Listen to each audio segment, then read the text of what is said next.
6 мартка карата күндүн маанилүү жаңылыктары, саламатсыздарбы?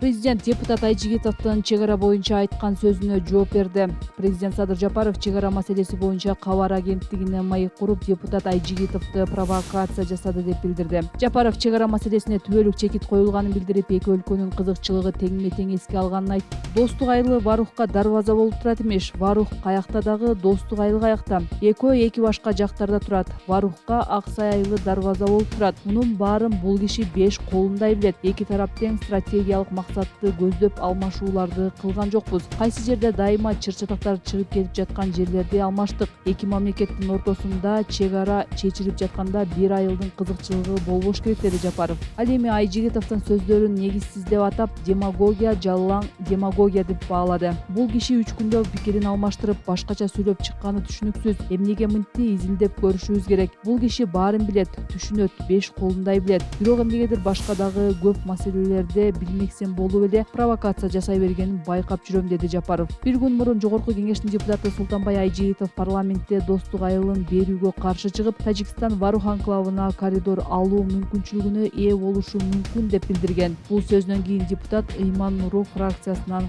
чыгарылган.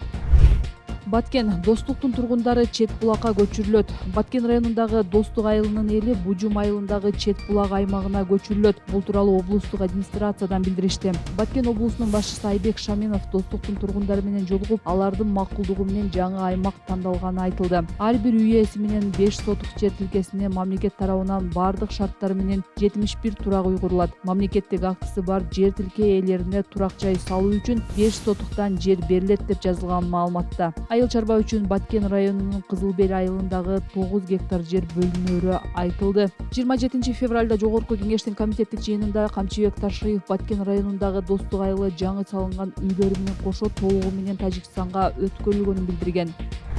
Бишкекте зордуктоого шектелген 5 киши 2 айга камалды. Бишкектин Свердлов райондук сотунун 1-марттагы токтому менен кыз зордуктоого шектелген 5 адам 28 апрелге чейин камакка алынды. Бул тууралуу аталган соттун басма сөз кызматы кабарлады. Маалыматка караганда, шектүүлөрдү камоо өтүнүчүн сотко Свердлов райондук ички иштер башкармалыгынын тергөөчүсү берген. Жабырлануучу 28 февралга караган түнү Борбордогу көңүл ачуучу жайлардын биринде 5 адам аны белгисиз тарапка алып барып, күч колдонуп зордуктаганын айтып арызданган. Бул факты боюнча Кылмыш жаза кодексинин зордуктоо беренеси менен кылмыш иши козголгон. Кармалган 5 адам Бишкек шаардык ички иштер башкармалыгынын убактылуу кармоочу жайына киргизилген. Свердлов райондук милициясы социалдык тармактардагы баракчаларына жарыяланган видеодо 5 киши кызды белгисиз жакка көтөрүп баратканын көрүүгө болот. Февраль айында Бишкекте кызды зордуктап өлтүргөн деген айып менен 3 киши кармалган. Бишкекте бир нече көчө узартылат.